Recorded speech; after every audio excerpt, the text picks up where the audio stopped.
11시 17분 구간 지나가고 있습니다. 자, 어느덧 오전장이 마무리가 되어 가고요. 잠시 후면 오후장을 저희가 맞이하게 될 텐데 참 시장 분위기가 어렵다 보니까 지금 이 시점에 오후는 어떻게 대처해야 되나, 그냥 오늘은 손 놔야 되나 쏟아질 뉴스에 대한 우려감도 더해지고 있습니다. 코스피는 1.9%, 코스닥은 2.57% 하락을 기록하고 있는데요. 하프타임 전략 지금부터 함께 해보시죠. 일단 현 구간의 시장 흐름이 어떻게 흘러가고 있는지부터 배지연 아나운서 확인하고 돌아오겠습니다.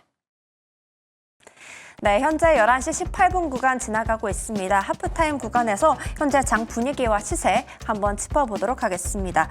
어제 큰 일이 있은 직후 낙폭이 클 것으로 예상됐지만 생각보다 낙폭을 만회했지만 파란불은 계속하고 있습니다. 코스피는 현재 2%대 하락하고 있고요. 코스닥도 마이너스 2.57%, 초반의 하락폭은 조금 만회하긴 했지만 3%대 하락하고 있는 모습입니다.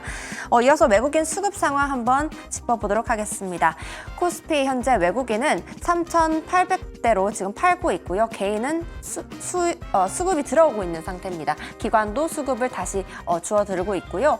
코스닥도 외국인은 매도세가 확대되고 있는 상황입니다. 개인과 기관은 지금 사고 있는 모습이 보이고 있습니다. 네, 이와 관련해서 시가총액 상위 종목은 어떤 모습을 보이고 있는지도 살펴보도록 할게요. 가장 주목을 해보시는 삼성전자 현재 마이너스 1.12% 하락을 하면서 53,000원 부근에서 거래되고 있습니다.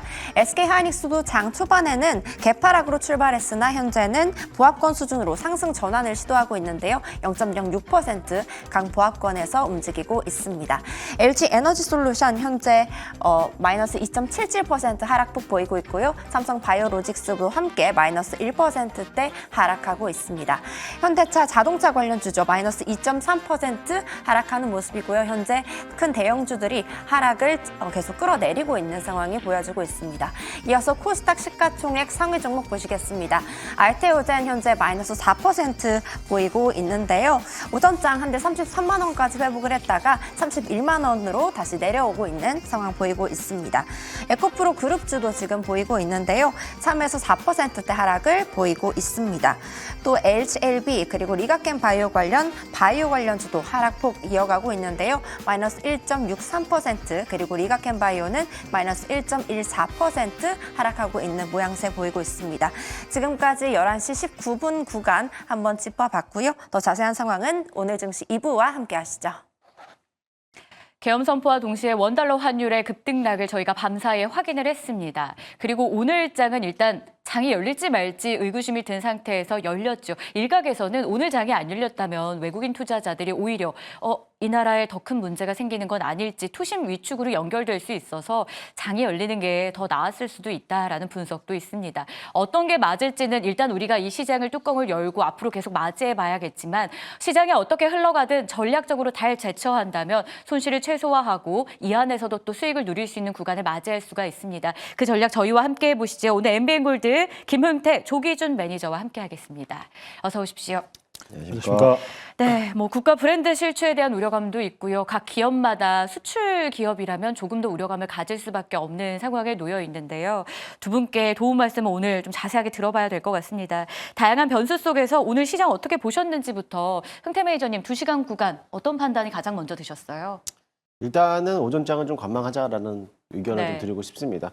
어제 이슈로 인해서 다들 예상은 했겠지만 오늘 시장이 안 좋을 거라고 다들 알고 계실 거예요. 그러면서 반면에 오늘을 매도를 해야 될까 아니면 저점에서 매수를 해야 될까라고도 다들 생각하실 건데 아무래도 오늘 같은 시장에서는 낙폭이 컸기 때문에 매도보다는 조금 더 관망하면서 오후장의 수급이 어디로 또 이동할지를 좀 지켜보실 것도 필요성이지 않나라고 좀 보고 있습니다.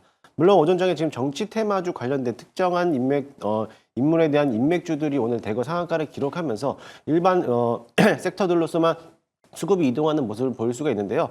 그렇다고 해서 무리하게 또 따라 들어가기보다는 일단은 그런 섹터들보다는 내가 가지고 있는 주목들이 얼마만큼 낙폭이 커지고 있는지 설사 지난 저점을 깨고 있는지 여부만 좀 판단하신다라고 하면은 충분히 오늘 시장에서는 조금 더 관망하고 있다가 만약에 수급이 다시 한번 돌아오면서 순환매가 돌릴 수 있다라는 가정하에서 봤을 때는 오히려 그때가 저점일 가능성도 굉장히 크기 때문에 오늘 오전장에는 조금 더 관망하면서 시장에 대한 포인트를 좀 보시면 좋겠고 어제 과도하게 좀 상승했던 장들이었기 때문에 오늘 그대로 반납하는 시장이었다라고 보시면 될 것 같아요. 그래서 오늘 하루만큼은 좀 여유 있게 차라리 시장을 덮어놓고 지내는 것도 또 어떻게 보면 투자 전략일 수도 있다라고 보시면 될 것 같습니다. 오전장 흐름에 대해서는 관망하는 게 맞았다라는 이야기를 주셨는데 기준 매니저님 그럼 오후에 시장 좀 전망을 어떻게 해봐야 될까요? 일단은 오전에 잠깐 회복하는 듯하다 낙폭이 확대되고 이후로는 더 이상의 회복은 관찰되지 않고 있어요. 오후장에 낙폭이 더 커질 가능성도 있는 걸까요?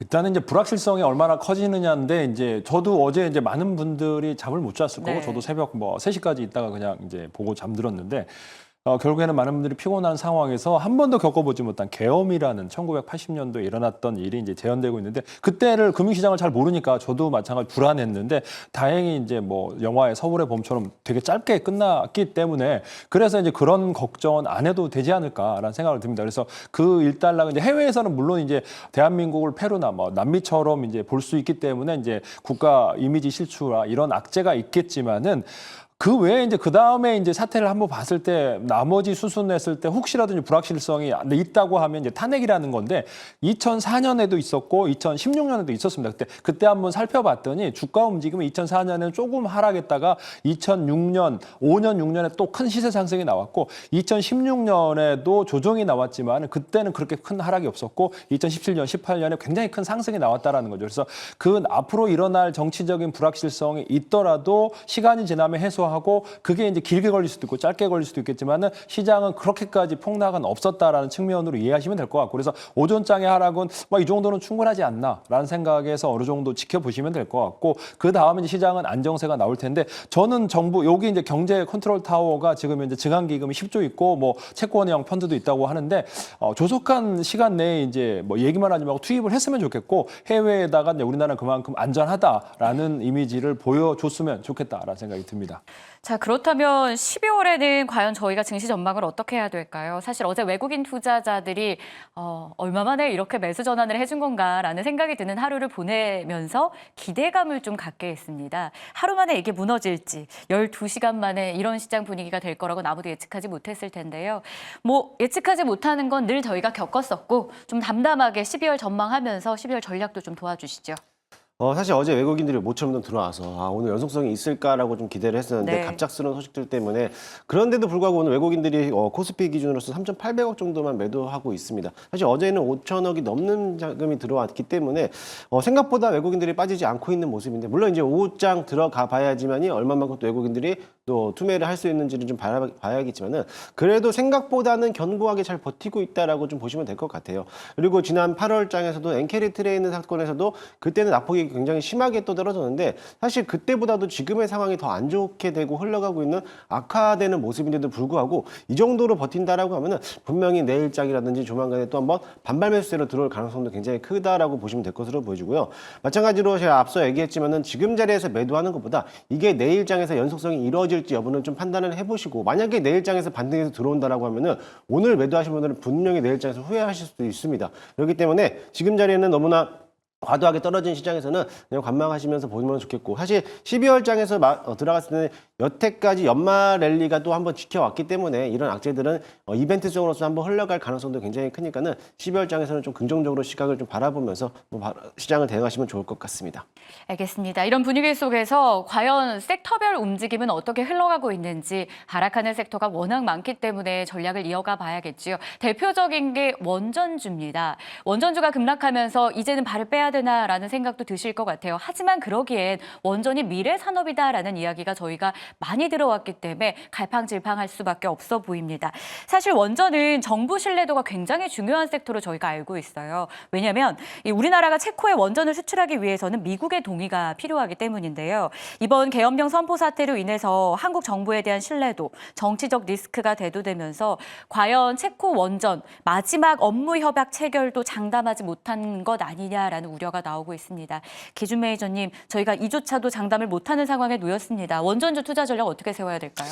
저 원전은 일단은 발을 빼야 되지 않을까라는 생각이 네. 듭니다. 가장 윤석열 대통령 여기 이때 보면은 이제 가장 주역점을 두었던 게 원전이었거든요. 시작과 동시에 계속적으로 원전에 힘을 줬고 그러면서 계속 시세 분출도 나왔고 또 조정도 나왔고 그러면서 해외 수출도 여러 건이 있었기 때문에 이제 그런 상태에서 이제 어느 정도 올라왔는데 지금 현재 아마도 기관하고 외국인들이 담았던 거를 팔지 않을까. 저는 그 두산 에너빌티는 저점에 노려봐야 되는데 지금 당장은 아니다. 그러니까 제가 보기에는 원전주도 분명히 나중에 이제 완전히 버리는 건 아니고 지금은 현금 확보했다가 너무 낙폭이 과대하다 싶을 때는 이제 재매수 관점으로 보겠지만은 지금은 현금 확보하고 관망이 제일 좋을 것 같다라고 보고 있습니다.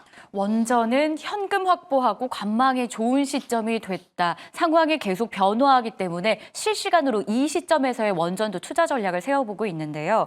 사실 비용 문제도 불거질 수 있다라는 게 원전안에 나옵니다. 체코 원전 건설 비용에 대해서 한수원이 금융 지원이 가능하다라고 과거에 코멘트를 했었거든요. 의향서를 제출했고요. 근데 이조차도 불확실해졌다는 겁니다. 시장이 가장 무서워하고 두려워하는 게 불확실성이죠. 원전주 미래가치 부각되던 섹터인데 이 정치적 불확실성에 발목이 좀 잡히게 될까요? 일단은 뭐 지금부터서는 좀 정치적인 불확실성에서 잡힐 수밖에 없는 상황에 놓여 있는 거고 사실 원전뿐만 아니라 국제까지에서 들어가고 있는 대왕고래 프로젝트도 역시나 마찬가지로 오늘은 좀 낙폭이 좀 커지고 있는 모습입니다. 그러기에는 지금 자리에서 발 빼는 거는 너무나 과대 낙폭했기 때문에 오히려 지금보다는 일단락은 지켜보시고 마찬가지로 원전뿐만 아니라 대부분 섹터들이 좀 밀리고 있는데 그 와중에서도 국책과제들에 대한 종목들이 원전에 또 강한 하락이 나왔기 때문에 좀 밀리고 있지만 그래도 조금 더 지켜봐도 되지 않을까. 어차피 국책과제에 대한 선정했던 섹터들이고 이미 윤석열 대통령이 아니더라도 체코에 대한 원전에 대한 수주 기대만 계속적으로 남아있는 거고 거기에서 일단락 해소가 된다라고 하면은 오히려 반발 매수세로도 들어올 가능성도 굉장히 크기 때문에 오히려 지금 자리보다는 조금 더 기다렸다가 상승장 나왔을 때 그때 매도해도 늦지 않을 거라 보여지고요. 어차피 원전에 대해서는 그동안에 많이 올라왔던 섹터 종목들도 있었지만은 아직 못 올라왔는데도 불구하고 떨어지는 종목들도 많이 있기 때문에 조금 더 기다려보자라고 좀 보도록 하겠습니다. 오히려 원전주 올라올 때 팔아도 되니까 좀 더 기다려보자는 의견을 주시는데요. 방산 연결해서 코멘트 간략하게만 좀 들어볼까요? 폴란드 방산 수출도 걱정에 좀 휩싸였어요. 올해 10월 윤석열 대통령이 이 폴란드 대통령과 방산을 비롯해 협력을 논의했었는데 정치적 불확실성 이 속에서 신뢰도가 또 떨어졌다. 이 불확실성, 신뢰도 하락, 이미지 실추, 그에 따라서 환율의 변동성, 관련 섹터들에 대한 우려감, 방산도 이 안에 포함이 되는 건지 전략은요?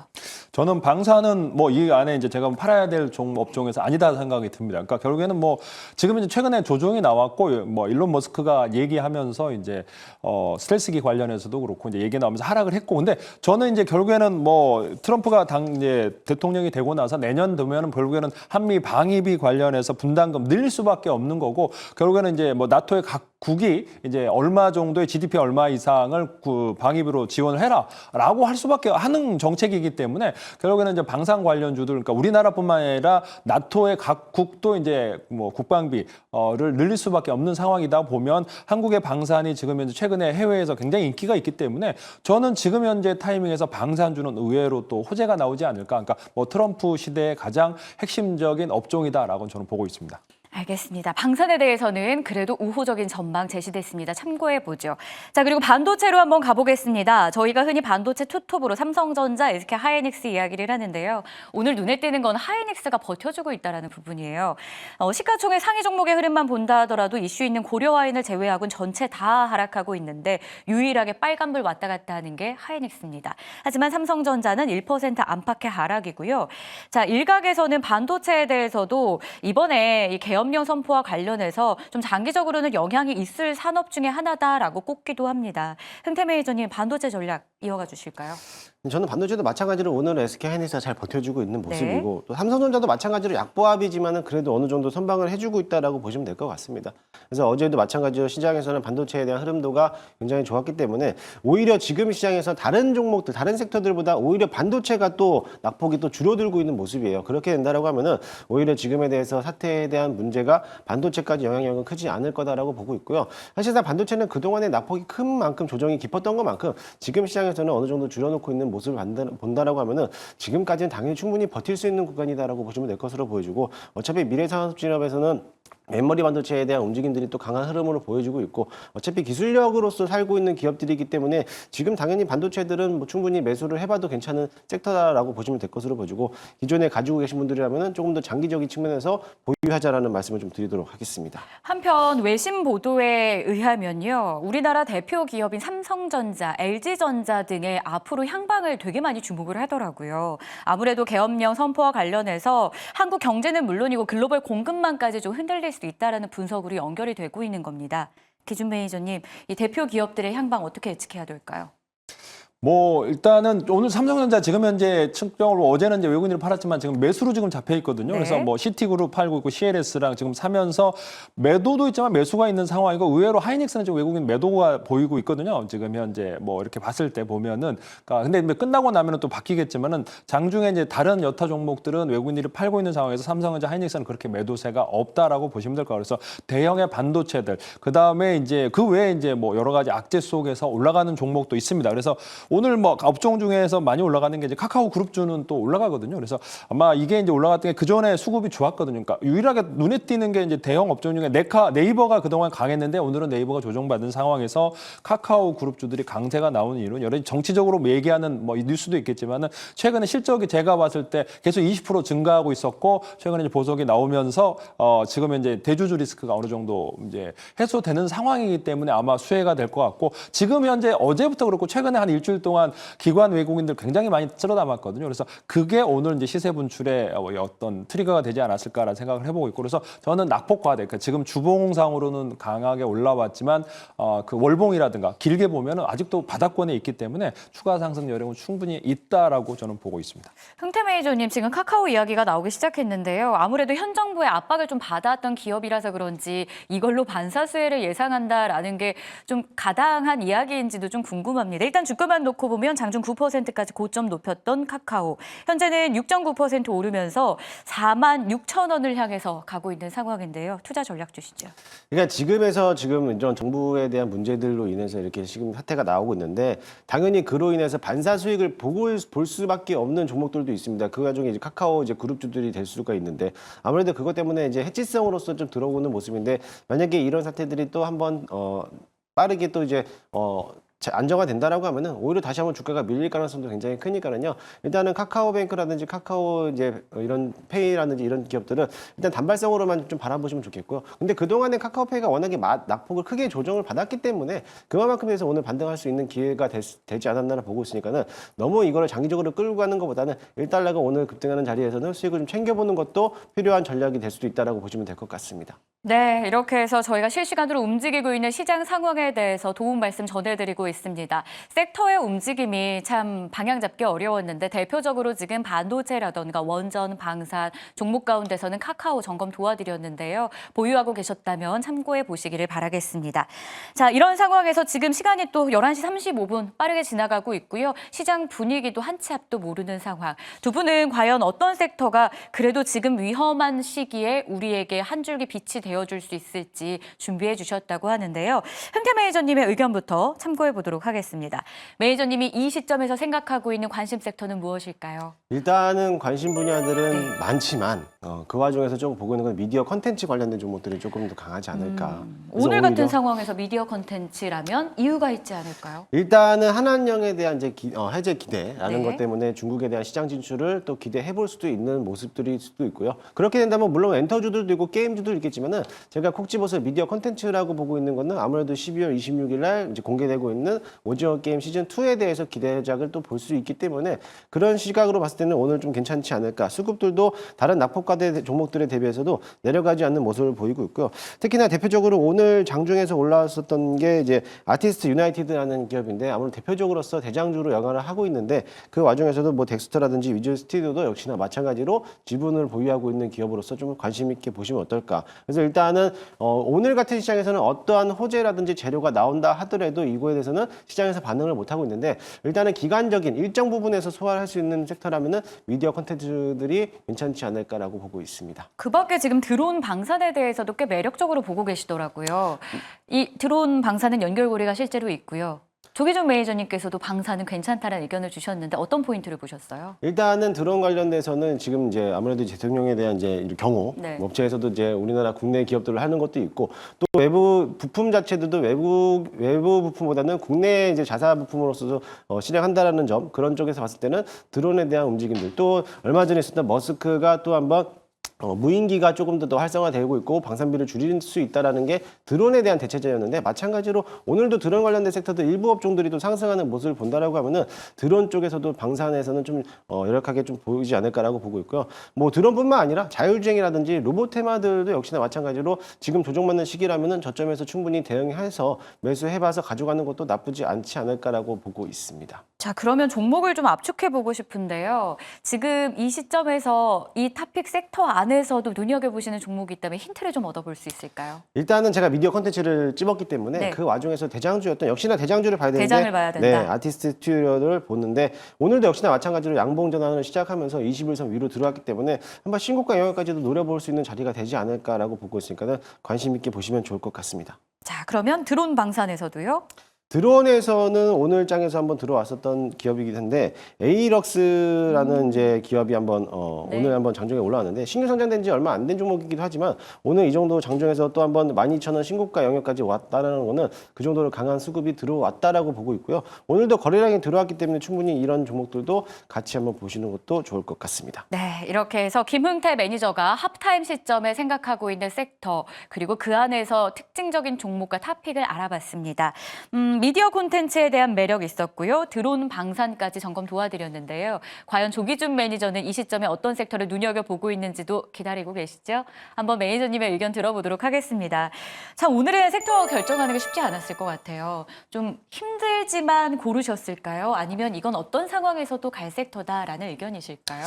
저는 뭐 자율주행과 세포치료제 종목을 보고 있는 이유는 네. 어떤 상황에서든 그러니까 우리나라 상황은 상관없이 이제 갈 수 있는 게 이제 자율주행이 아닌가. 그러니까 일론 머스크랑 결국에는 이제 트럼프가 내년에 이제 취임을 하고 그와 관련해서 일론 머스크가 가장 역점이 두고 있는 사업이 지금 현재 자율주행이거든요. 테슬라가 지금 현재 다른 전기차 중에서도 이제 압도적으로 이제 어떤 차별화를 나올 수 있는 게 자율주행이기 때문에 그래서 계속적으로 노력을 하고 있고 그와 관련된 종목은 그러니까 우리나라의 어떤 상황과는 상관없이 자율주행 쪽이 아닌가라는 생각을 하고 있고 또 하나는 이제 세포치료제 쪽은 이제 우리가 이제 내년 2월 20일 날 첨생법이 이제 시행이 되면서 새로운 이제 세포치료제 그러니까 우리가 지금 현재 뭐 항암이라든가 여러 가지 약을 먹는데 그런 난치병 관련해서 세포치료제 시장이 새롭게 열리고 있고 지금 현재 우리나라하고 종주국임에도 불구하고 일본이나 미국이라든가 이런 쪽이 굉장히 뒤처져 있는 거고 지금 승인이 나고 있잖아요. 그 2004년도 뭐 그 과거에 이제 승인이 몇 종목이 희귀 난치로 해서 몇 개 났긴 했는데 그 이후로 계속적으로 한 개도 지금 이제 승인 신청이 된 게 없거든요. 그래서 너무 도태돼 있기 때문에 이와 관련된 시장이 한 번은 더 열릴 거다라는 측면에서 이 두 업종을 보고 있습니다. 그럼 이 업종 가운데 저희가 좀 선택을 해야 한다면 왜냐면 오늘장의 급락으로 좀 현금화하는 전략이 어려우시거나 보유 자금이 없으실 수도 있거든요. 아니면 오늘 급락으로 좀 팔고 나와야 되나 이미 파신 분도 있을 수도 있고요. 둘 중에 좀 저희가 그래도 더 끌고 가야 되는 쪽이 있다면 어디일까요? 일단 뭐 저는 우열을 가릴 수 없습니다. 두 우열을 가릴 수 그러니까 자율주행 종목도 좋고 그다음에 뭐 세포치료제도 좋고 네. 그렇기 때문에 그러니까 자율주행은 이제 미국 일론 머스크 관련이고 이제 세포치료제는 내년 이제 2월 20일 첨생법 시행 네. 관련해서 이제 그때 어떤 업종이 이제 어떤 종목이 1호의 세포체 치료제가 되느냐 아마 그게가 이제 신청한다. 이제 물론 이제 바로 신청이 됐다고 해서 신청했다고 되는 건 아니지만 신청한 회사들 위주로 해서 아마 상승세가 조금씩은 나오지 않을까라는 생각을 해보고 있고 관절염 치료제든 뭐 파킨슨이든 뭐 이런 치료제에 관련해서 신청이 많은 회사들이 하겠죠. 근데 뭐 다 승인이 되지는 않겠고 결국에는 이제 효과, 유효성이라든가 안전성이 담보되는 종목들 위주로 해서 아마도 대부분이 지금 이제 일본에서 승인 받은 기업들이 수혜가 되지 않을까. 이미 많은 나라 그 기업들이 일본에서 지금 치료하고 우리나라 사람들이 일본에 가서 치료하고 있는 업체들 위주로 해서 아마 전체적으로 상승이 나올 거고 자율주행은 이제 그동안 많이 올랐다가 오늘 이제 하락이 시장이 워낙 약세니까 하락을 많이 하고 있는데 저는 시장이 좀 안정되면 자율주행주도 낙폭을 축소하면서 뭐 오늘은 올라가겠지만은 뭐 내일이든 다음 주도 12월 말 내년까지도 제가 보기에는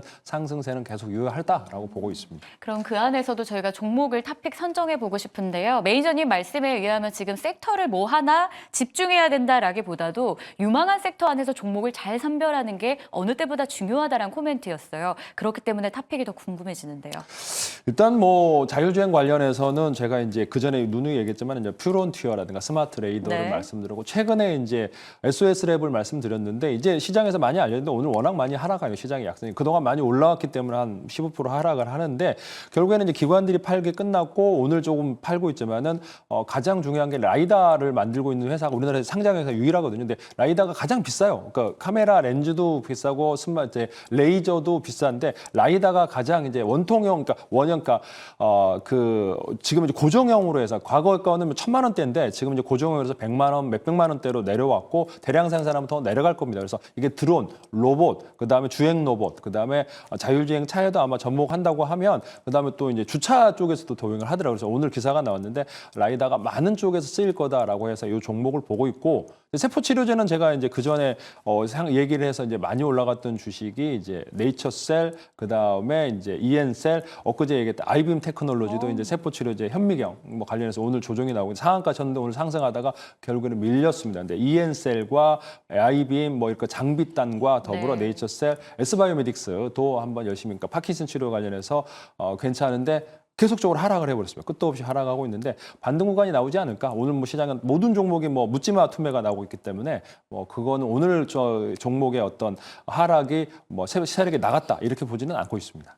알겠습니다. 이렇게 해서 두 분이 생각하시는 공략 섹터와 그리고 탑픽까지 알아봤는데요. 참 어려운 시장 안에서도 두 분 믿고 함께 하셨다면 계속 같이 가고 싶다라는 생각이 드실 것 같습니다. 그 연장선상에서 오늘 무료 방송이 또 준비가 되어 있습니다.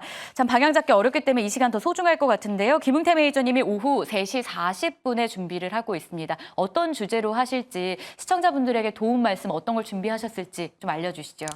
아마 지금 오늘 같은 시장에서는 뭐 저뿐만 아니라 우리 모두가 지금 힘든 장을 겪고 있는데 너무 실망하실 필요는 없을 거라고 봅니다. 왜냐하면 지난 8월장에서도 급락 나왔을 때도 그만큼에 대해서 걱정했지만 반등하는 시장이 들어왔기 때문에 마찬가지로 지금 시장에서 어떻게 또 대응해야 되는지 거기에 대해서 저와 함께 같이 고민해 보신다면 충분히 잘 이겨낼 수 있는 시장이라고 보실 수가 있으니까는 좋은 내용 준비했으니까는 오늘 3시 40분에 김문태 검색하셔서 많이들 찾아오시기 바라겠습니다. 자, 기준 매니저님은 실시간 쏟아지는 속보 자료들이 어느 때보다 많은 하루이기 때문에 그걸 업로드하는 공간이 마련되어 있습니다. 어디로 가면 될까요, 매니저님? 저는 이제 지금도 오늘도 계속적으로 기사를 올리고 있고 어제 저녁에도 계속 올렸듯이 텔레그램과 그다음에 네이버에다가 알려드리고 있으니까 주기준 검색하고 자료 찾아가시면 될 것 같습니다. 네, 두 분과 함께 오늘 하프타임의 공략주 그리고 섹터 그리고 앞으로 어떻게 방향이 이어질지까지 이야기를 다뤄봤습니다. 도움되셨길 바라면서 저희는 여기서 마무리하겠고요. 실시간으로 변화하는 시장 계속해서 매일경제TV와 함께해 주시죠. 시청해 주셔서 고맙습니다.